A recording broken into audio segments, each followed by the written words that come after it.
nuevo juntos a través del ciberespacio y sobre todo a través del Espíritu Santo que nos une en comunión.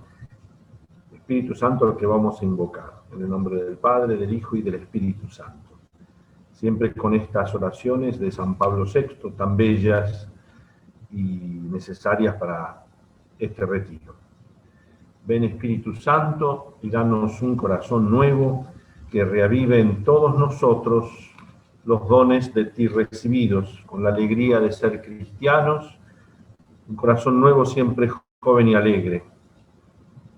Ven Espíritu Santo y danos un corazón puro, entrenado en el amor de Dios, que no conozca el mal sino para definirlo, combatirlo y evitarlo. Un corazón puro como el de un niño capaz de entusiasmarse y temblar. Ven Espíritu Santo y danos un corazón grande abierto a tu palabra silenciosa y potente, inspiradora y cerrado a toda mezquina ambición. Un corazón grande, fuerte, para amar a todos, servir a todos, sufrir con todos. Un corazón grande y fuerte cuya única dicha sea palpitar con el corazón de Dios. Muy bien, queridas vírgenes consagradas, estamos nuevamente juntos. Sigo pensando en lo rápido que ha transcurrido este año y pensaba al comienzo de esta segunda meditación, y me ayudan palabras con A, pero como regla memotécnica, para facilitar mi propia reflexión, como este año que ha transcurrido, y estamos iniciando el nuevo año, no nos ha ahorrado personal y comunitariamente en nuestras comunidades cristianas, nuestras familias, nuestros trabajos, aflicción, angustia, ansiedad, agobio, asedia, aridez, apatía. Parece todo muy negativo porque al mismo tiempo, como contrapunto y contraste, también ha suscitado en nosotros un nuevo modo de comunicarnos, un nuevo ardor misionero y apostólico a través de, por ejemplo, como estamos comunicándonos hoy. Y a lo largo de este retiro, por eso no me detengo en las partes positivas, porque justamente el retiro consiste en sacarle brillo a estos aspectos de nuestra espiritualidad, dones del Espíritu Santo para el bien de todos. Y si nos referimos a José, siguiendo los capítulos de la encíclica Fratelli Tutti, el retiro consiste, e insisto, no en leer la Fratelli Tutti, pero sí como punto de partida, como una base de donde queremos despegar, seguir los capítulos de esta encíclica, sin tratarlos, pero sí algunas palabras o algunas ideas fuertes, goznes que el Papa nos regala, a partir de ahí, con algún personaje bíblico, buscar retratar el corazón de toda Virgen consagrada. Este año pareciera un poco más difícil porque son personajes masculinos, pero son todos bíblicos y por lo tanto manifiestan lo que el corazón de Dios quiere en cada una de ustedes, y también conmigo. Y si ayer entramos a Egipto con José, hoy nos vamos a detener en Moisés. Y si ayer entramos a Egipto con alguien soñador, un hermano entre hermanos, porque también, si bien no es el título con el que ustedes se llaman unos a otras hermana, en Cristo lo somos. Y de una manera especial toda Virgen consagrada porque penetra en lo más profundo de esa fraternidad, o bien cabe la palabra sororidad. Y al entrar en Egipto, para José se manifiestan esas sombras de un mundo cerrado, que al mismo tiempo él trata de reanudar en la relación con Dios, con sus hermanos, una relación bastante compleja, y también con lo creado. En el segundo capítulo, el Papa titula el mismo Un extraño en el camino, un extraño en el camino, y no hace más que presentarnos la figura del buen samaritano. En realidad es una lección sobre el buen samaritano que va a permanecer durante toda la encíclica. Ya en febrero del año pasado, cuando nos vimos, parece mentira, les decía, y también esto sirve para quienes no han participado del mismo retiro, que todo retiro, valga la redundancia, busca contestar o responder en nuestro corazón dos preguntas que son bíblicas y que están en el Génesis. Las primeras preguntas que Dios hace al ser humano, a Adán y Eva, y luego específicamente a Caín. Al hombre, al ser humano, Adán y Eva, dice, ¿dónde estás?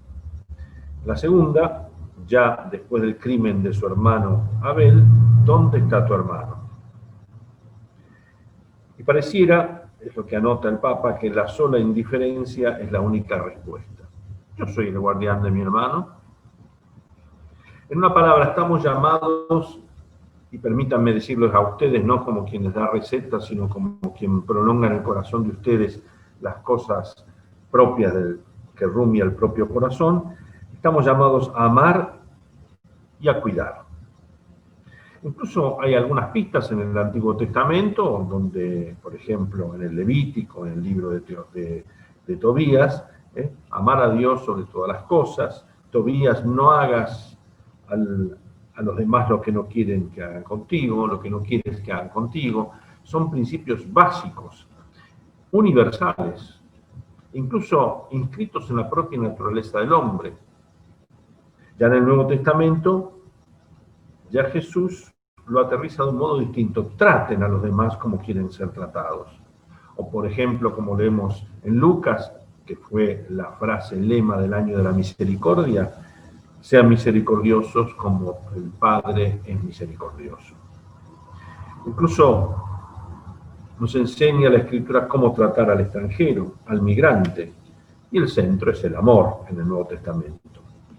Y nos alerta de justamente en este proceso de apertura del mundo cerrado, de este mundo, capítulo primero, de la introducción, las sombras de un mundo cerrado, una pequeña luz. Y en este retiro vamos a ver cómo esa luz va creciendo hasta el encuentro justamente con Jesucristo. Y para eso es importante detenerse. Es el quicio, es lo clave en la parábola del buen samaritano, Lucas 10. Detenerse. Acuérdense que el doctor de la ley intenta justificar la pregunta acerca de cuál es el mandamiento principal. Jesús le dice que lees en la ley, lo contesta bien, ya está, hace eso. Entonces, ¿quién es mi prójimo? Todo se centra en mí. ¿Quién es mi prójimo? Y Jesús ahí es cuando relata la parábola. El detenerse para el buen samaritano es acompañar, cuidar, sostener. Esa es una alternativa. La otra alternativa es mirar para el costado, pasar de largo, evitar problemas, no perder tiempo. Como vírgenes consagradas, ustedes han querido detenerse, dejar que el Señor sondee en sus corazones, ofrecerlos como una lámpara encendida. La vida no es tiempo que pasa, sino tiempo de encuentros. Y eso es lo que intentamos en estos días de retiro. Ver a algunos personajes que se van encontrando con Dios a través de los demás. Mirarse así o mirar para hacerse prójimo. Esa es la alternativa de la parábola. Mirarse solo así o mirar o buscar hacerse prójimo.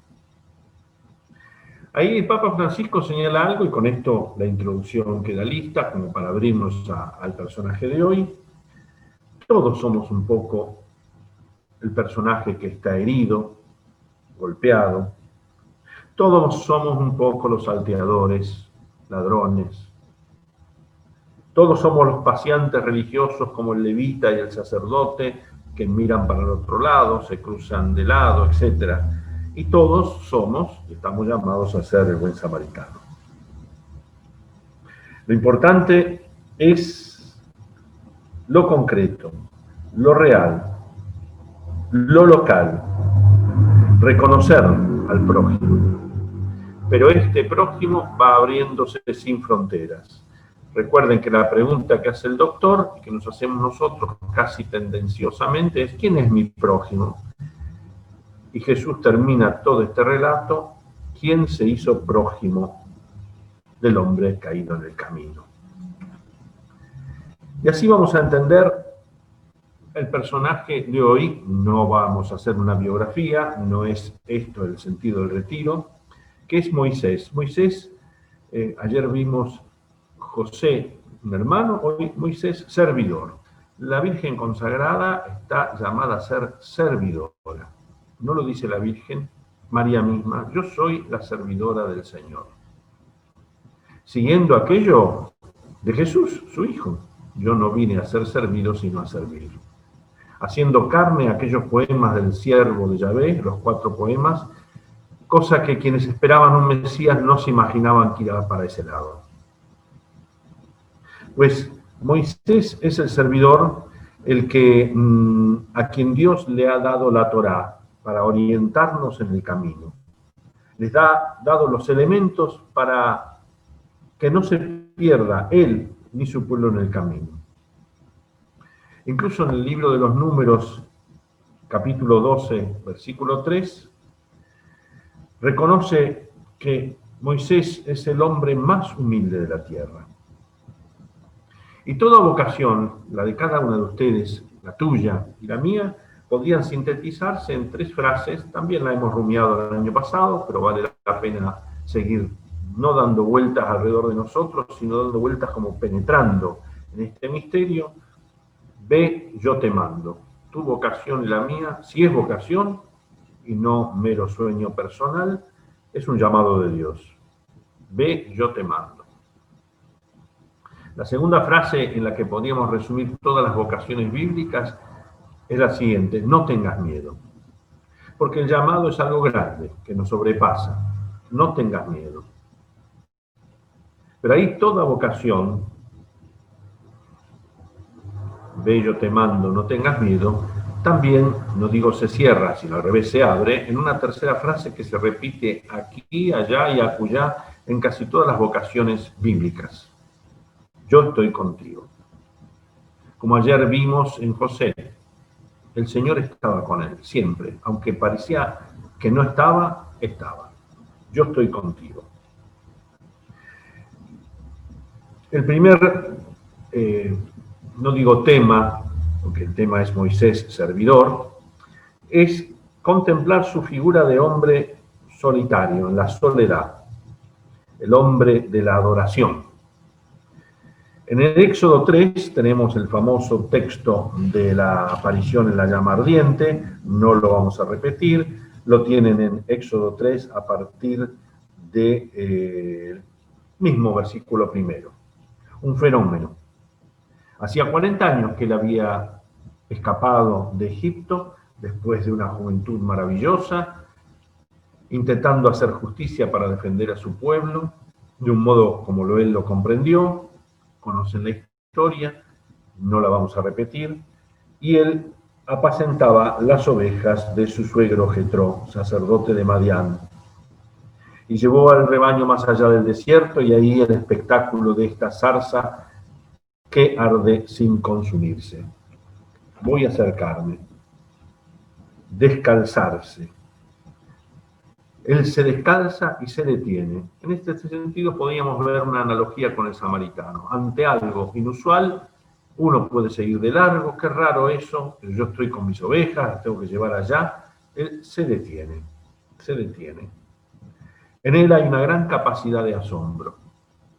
Me gusta siempre repetir, sobre todo en la provincia de Buenos Aires, memorias de cuando uno era chico, iba por el campo, esos cruces o pasos a nivel en el medio del campo, de las vías, con la cruz de San Andrés que tenía esas 3 palabras que sirven tanto para la espiritualidad cristiana: pare, mire, escuche. Y ahí se presenta el Señor como el Dios de Abraham, de Isaac y de Jacob. No me detengo en esta escena que es maravillosa y daría para un retiro. Y el decir Dios de Abraham, Isaac y de Jacob significa que abraza toda una historia. Es una clave de lectura de la vida. En el retiro de febrero del año pasado hice referencia a el primer discurso de Benedicto XVI a la curia romana. Ayer hice referencia al 21 de diciembre del 2020, a la curia romana, el saludo de Navidad, y ahora me estoy retrotrayendo al discurso de Benedicto XVI el 22 de diciembre del 2005, donde nos ofrecía esa clave de lectura o de interpretación del Concilio Vaticano II. La reforma en la continuidad del único sujeto, Iglesia, y no en la ruptura, como tantos quisieron interpretarlo. El concilio ha roto con la tradición, y eso lo decían los que se ufanaban de cierto progresismo, como los que se ufanaban, y fueron la mayoría, de cierto conservadurismo criptolefebriano o lefebriano. El concilio rompió con la tradición de la Iglesia. Una clave de lectura para tu propia vocación, como Virgen consagrada, para la mía y para la de todos, es lograr leer la propia vida, el itinerario de la propia vida, en una constante reforma en la continuidad del sujeto, de cada uno, y no en la ruptura. Y así es como se presenta Dios.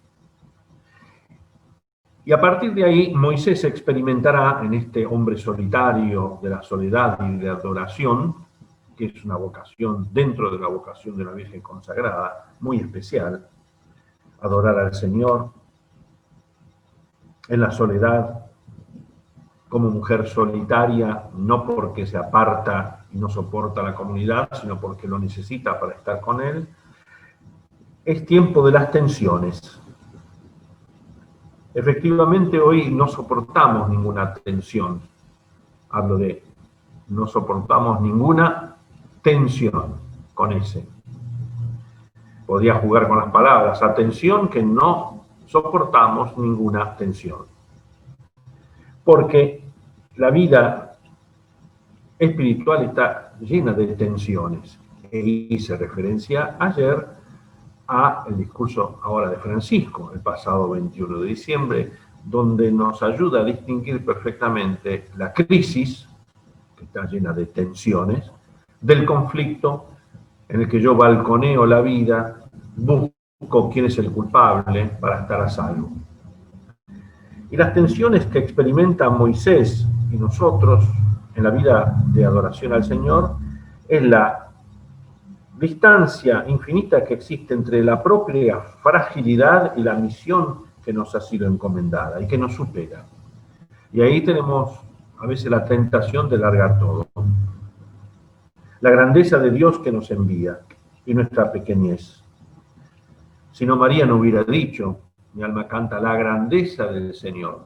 Y después, porque ha mirado la humillación o la humildad o la pequeñez de su servidora. Y la segunda tensión, no digo que haya solo dos, pero para hablar de este modo de oración que nos comienza a abrir al mundo, a detenernos como el samaritano, es entre el deseo de ver a Dios y verlo solo de espaldas, como lo tenemos en el bellísimo texto de Éxodo 33.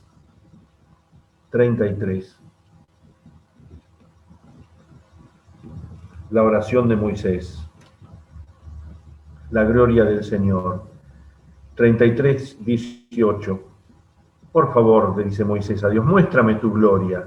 El Señor le respondió, yo haré pasar junto a ti toda mi bondad y pronunciaré delante de ti el nombre del Señor, porque yo concedo mi favor a quien quiero concederlo y me compadezco de quien quiero compadecerme. Pero tú no puedes ver mi rostro, añadió, porque ningún hombre puede verme y seguir viviendo. El Señor le dijo, aquí, a mi lado tienes un lugar, tú estarás de pie sobre la roca. Y cuando pase mi gloria, yo te pondré en la hendidura de la roca y te cubriré mi mano hasta que haya pasado. Después retiraré mi mano y tú verás mis espaldas, porque nadie puede ver mi rostro. Y a pesar que el rostro de Dios lo reconocemos en Jesucristo, tenemos y vivimos también nosotros hoy esa tensión propia de Moisés. Dios le ofrece la amistad. La oración transforma a Moisés incluso hasta físicamente. Leemos en Éxodo 34, 29, como su rostro se volvía radiante y debía cubrirlo para que todo el mundo no se quedara. Es que nos transforma la oración. Esa soledad con Dios nos va transformando. Incluso en esa oración que a veces se hace como un litigio. Creo que fue en junio del 2011 cuando el Papa Benedicto, dedicándose a varias catequesis sobre la oración, ahora el Papa también está haciendo una lista, yo creo que va por unas 20, 21 catequesis sobre la oración, y se detiene también en la oración de Moisés, pero me refiero a la de junio, creo que el 1 de junio del 2011, donde habla de la oración de Moisés, como había hablado de la de Abraham, la de Jacob, la de Moisés. Y es lindo poder buscar esas catequesis y releerlas del año pasado. A partir de mayo el Papa nos ha ido regalando distintas catequesis sobre la oración, que todavía no han terminado. Y ahí, en ese diálogo que parece como un litigio, yo, tú, pueblo, que parece un triángulo de litigio, mirá tu pueblo lo que ha hecho, le dice Dios a Moisés. Señor, ¿qué va a decir tu pueblo? Sí. Sin embargo, a través de este diálogo, esta tensión, Moisés se va asumiendo, por decir así, a ese pueblo que es de Dios y lo va sintiendo como propio. Si uno no hace así, la iglesia pasa a ser como una, en vez de madre, como una, perdonen la expresión, pero como una suegra que está ahí, vivo quejándome de mi suegra, que me hace esto, que me hace el otro, y me voy poco a poco apartando de ella, cuando es madre y maestra. Y nos duele a veces cosas de la iglesia o de los hijos o hijas de la iglesia. No en vano, el 12 de marzo del año 2000, hicimos en el retiro hace un año esta especie de liturgia penitencial, utilizamos los textos que el mismo Papa San Juan Pablo II, el primer domingo de Cuaresma, 12 de marzo del año 2000, el año gran jubilar, pedimos perdón por los pecados de los hijos e hijas de la Iglesia. Y bien dice Francisco en el Evangelii Gaudium, el tiempo es superior al espacio. Y eso es clave para un retiro. Hay que dejar el camino, detenerse, buen samaritano y Moisés. Dios ve a Moisés y ve el sufrimiento de su pueblo. Incluso en Éxodo 3, Moisés, que escapó porque parece que la cosa se supo, había asesinado a un egipcio, pensando que escapar al desierto era estar seguro, Dios le sale al encuentro, y ahí en el mismo capítulo 3 del Éxodo, como hemos visto recién, ahí Moisés siente algo que hasta ahora no había sentido, como si Dios no se hubiera ocupado de su pueblo. Él era el único que puso las manos, pero no le fue bien. ¿Quién eres tú para meterse en nuestro litigio? Se estaban peleando dos hebreos. Y sorprende Dios a Moisés cuando dice, yo he visto la opresión de mi pueblo, que está en Egipto. He oído los gritos de dolor provocados por sus capataces. Conozco muy bien sus sufrimientos. He bajado a librarlo. El clamor de los israelitas ha llegado hasta mí y he visto cómo son oprimidos. Ahora ve tú. Es muy bello esto porque cuando en la primera carta de San Juan apenas comenzamos a leerla, dice lo que hemos visto, lo que hemos oído, lo que tocaron nuestras manos acerca de Jesucristo, etcétera, etcétera. Eso es lo que les transmitimos. Pero antes Dios, que nos primerea, usando esa expresión de Francisco, Él ha visto, Él ha oído, Él ha tocado el sufrimiento de su pueblo. Ve, yo te mando, no tengas miedo, estoy contigo. Y cuando él le pregunta acerca de su nombre, Moisés, a Dios, él le ofrece ese nombre divino, innombrable, indefinible, que poco a poco va abriendo nuestra inteligencia y nuestro corazón. Yo soy el que soy. Aquello que se hará plenitud en Jesús cuando dirá, les aseguro que antes que Abraham fuese, yo soy. Ese diálogo del tú y yo constante, siempre con el callado de Dios. Es hermoso el texto, creo que es el central para mí en esta reflexión de Éxodo 33, 12. Tú me ordenas que guíe a este pueblo, pero no me has indicado a quién enviarás conmigo, a pesar de que me dijiste, yo te conozco por tu nombre y te he brindado mi amistad. Si me has brindado tu amistad, dame a conocer tus caminos y te conoceré. Así me habrás brindado realmente tu amistad. Ten presente que esta nación es tu pueblo. Y el Señor respondió, yo mismo iré contigo y te daré el descanso. Yo estoy contigo. Moisés agregó, si no vienes personalmente, no nos hagas salir de aquí. ¿Cómo se podrá conocer que yo y tu pueblo gozamos de tu amistad si tú no vienes con nosotros? Así yo y tu pueblo nos distinguiremos de todos los otros pueblos que hay sobre la tierra. El Señor respondió a Moisés, estamos en Éxodo 33, ya en el versículo 17, también haré lo que me acabas de decir porque te he brindado mi amistad y yo te conozco por tu nombre.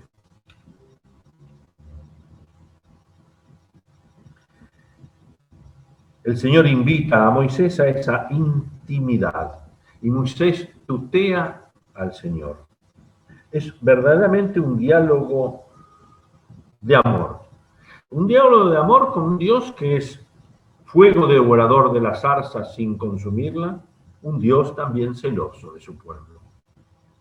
Y conocer a Dios en esta soledad, en este ser solitaria de una Virgen consagrada, comunitaria, pero solitaria, comunitaria en el sentido que estamos inmersos en una diócesis, en ese sentido. Conocer a Dios significa el don de un nombre que Dios te ha dado y la posibilidad de dialogar con Él. La oración no es sino la conjunción entre el deseo de conocer a Dios y la búsqueda de su rostro. Hazme ver tu gloria, aunque solo pueda verlo de espaldas. El deseo. Los grandes santos, y esto lo hemos conversado el año pasado, disculpen si me refiero al año pasado, pero es para ayudarme de que no estoy diciendo algo nuevo, aunque esto es siempre nuevo y siempre hermoso. Los grandes santos como San Agustín, Santa Catalina, Santa Teresa, San Juan de la Cruz, digo los que uno conoce un poquitito más, nos hablan del deseo, el secreto del deseo que está en nuestro corazón. A veces hemos cauterizado el deseo sin otorgarle al deseo aquello que lo causa desde su raíz, que es el deseo de un amor hermoso. Nos hemos quedado en el deseo de las cosas, de las cositas, de los juguetitos. Quiero esto, quiero el otro, lo querés, lo tenés. Pero el deseo, en la primera carta de Juan, es seremos semejantes a Él porque lo veremos tal cual es. Ese es nuestro deseo. El famoso escritor mexicano Octavio Paz dice, el amor descubre realidad al deseo. La noticia que tiene Moisés en su corazón es que no solo que Dios puede amar al hombre, yo he visto su sufrimiento, conozco, sino que el hombre puede amar a Dios. Y ese es el deseo que descubre Moisés, el deseo escondido en este buen samaritano que es capaz de auxiliar al que está caído, por más que no sea de su raza, grupo, lengua, religión. Y es el deseo de los grandes santos. El Señor es un Dios compasivo y bondadoso, Éxodo 34, 6. Lento para enojarse y pródigo en amor y fidelidad. Un texto que se repite en muchísimos otros libros del Antiguo Testamento. En el libro de Jonás, en tantos salmos. El Señor es un Dios compasivo y bondadoso, lento para enojarse, pródigo en amor y fidelidad. La oración, queridas vírgenes consagradas, no es otra cosa que escuchar a Dios que me habla cara a cara como un amigo. Y ahí viene ese ve. Ve, reúne a los ancianos y diles, el Señor se me ha aparecido. Ve, decir al faraón tal cosa. Ve, yo te envío al faraón. Ve, dile a los israelitas que se pongan en marcha.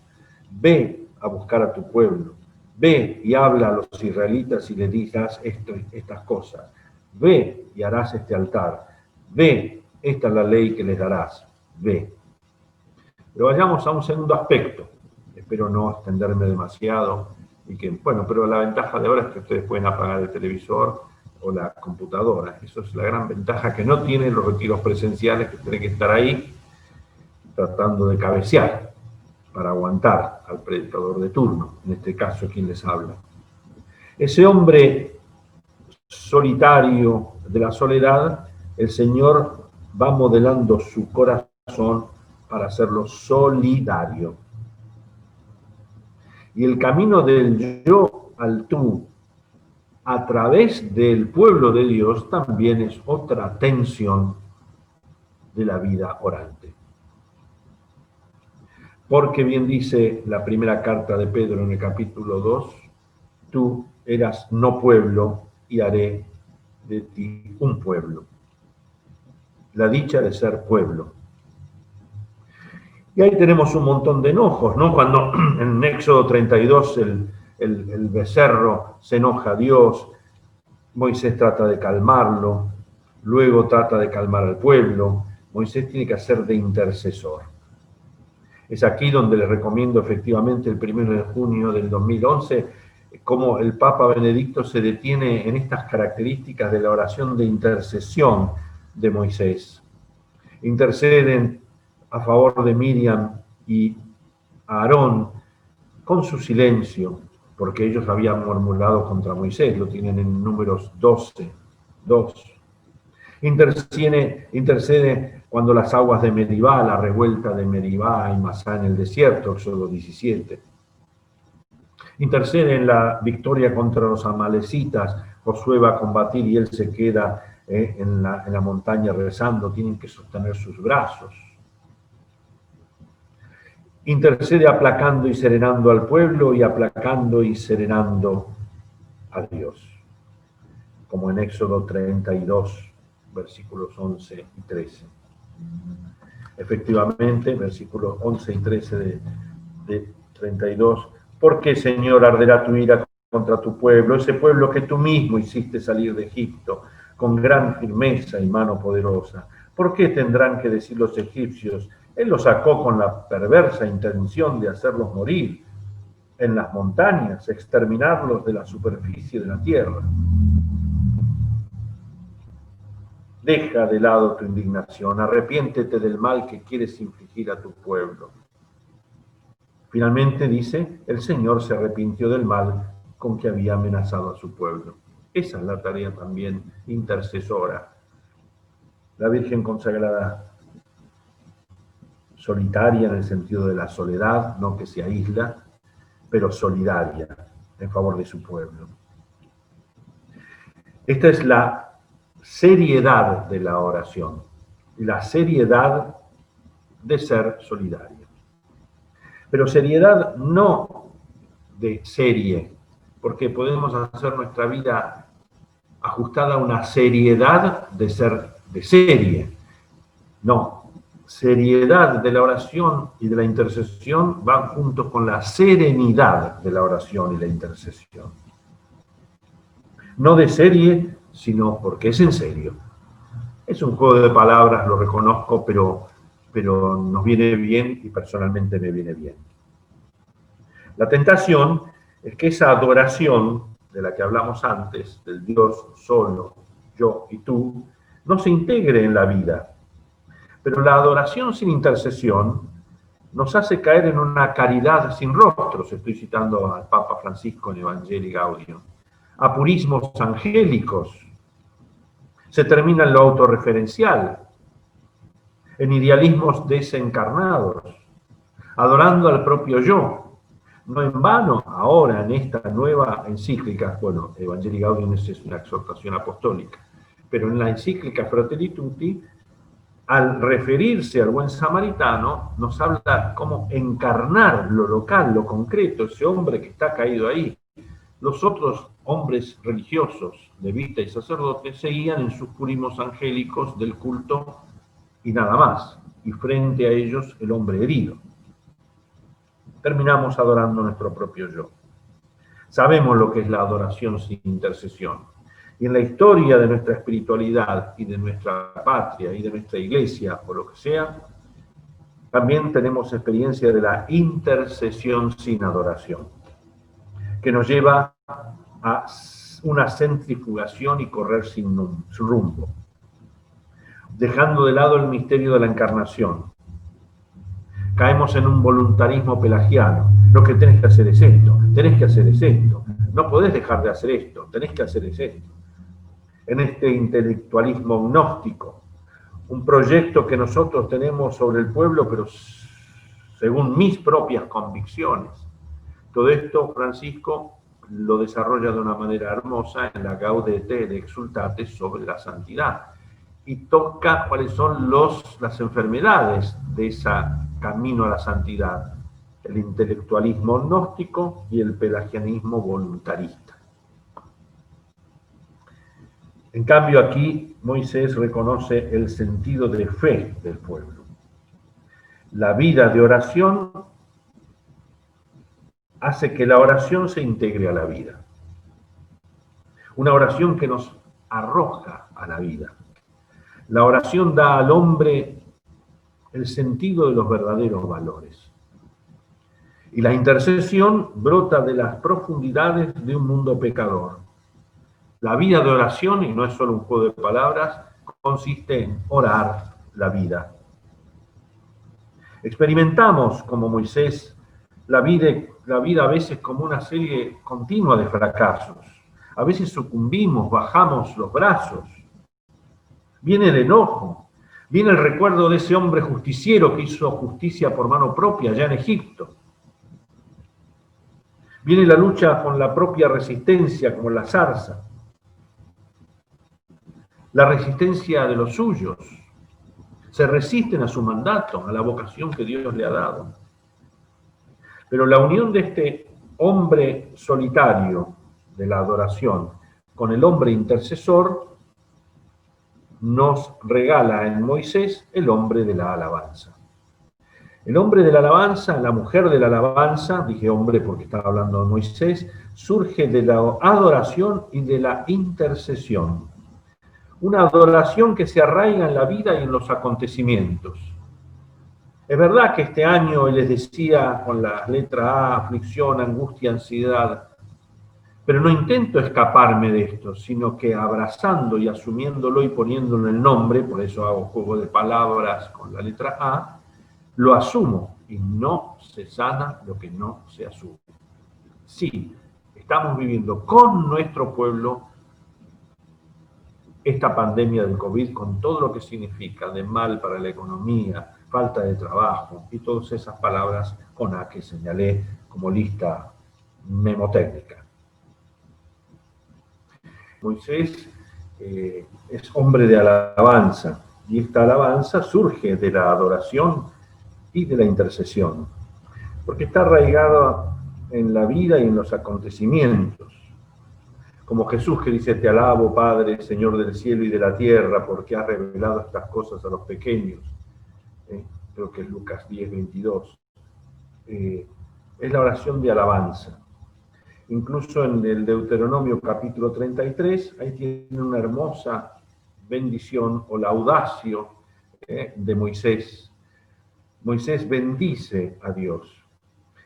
En la catequesis del Papa sobre la oración nos ha hablado de la oración de intercesión, de la oración de súplica, y nosotros cuando pedimos perdón, todo esto tiene una medida. Yo suplico al Señor que me conceda esto para mí, por algún ser querido, para alguien que me pide, intercedo, todo tiene una medida. Pido perdón por esto que he hecho, tiene una medida.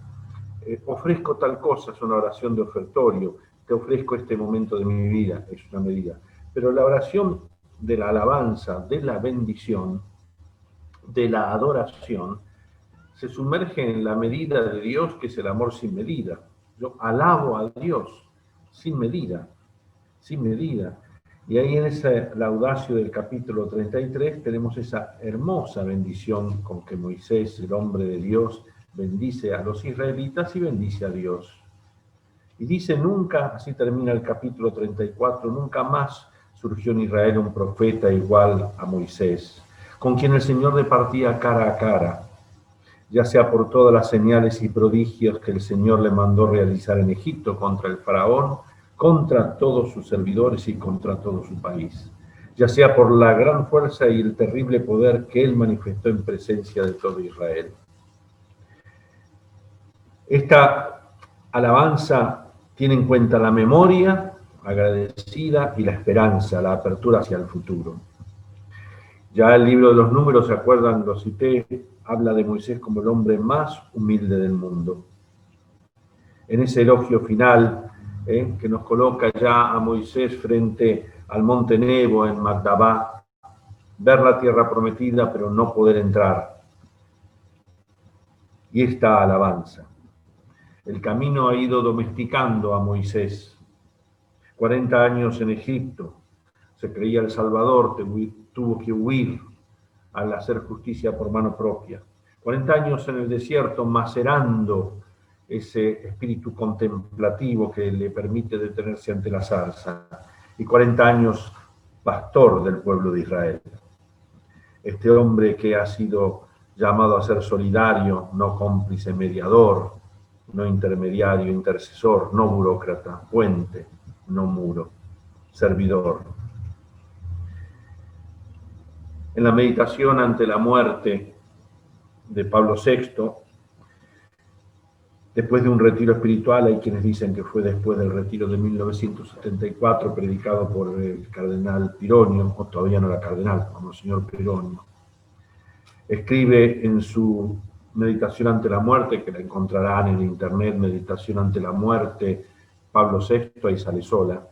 Finalmente, un acto de buena voluntad, no mirar más hacia atrás, sino cumplir con gusto, sencillamente, con fortaleza, como voluntad tuya, el deber que deriva de las circunstancias en las que me encuentro. Hacer pronto, hacer todo, hacer bien, hacer gozosamente lo que ahora tú quieres de mí, aun cuando supere inmensamente mis fuerzas y me exija la vida, finalmente en esta última hora. Inclino la cabeza y levanto el espíritu, me humillo a mí mismo y te exalto a ti, Dios, cuya naturaleza es bondad. Deja que en esta última hora, en esta última vigilia te rinda homenaje, Dios vivo y verdadero, que mañana serás mi juez y que te dé la alabanza que más deseas, el nombre que prefieres, porque tú eres Padre. Gracias por haberme escuchado y que Dios las bendiga en el nombre del Padre, del Hijo y del Espíritu Santo. Amén. Y nos vemos en la próxima meditación, si Dios quiere.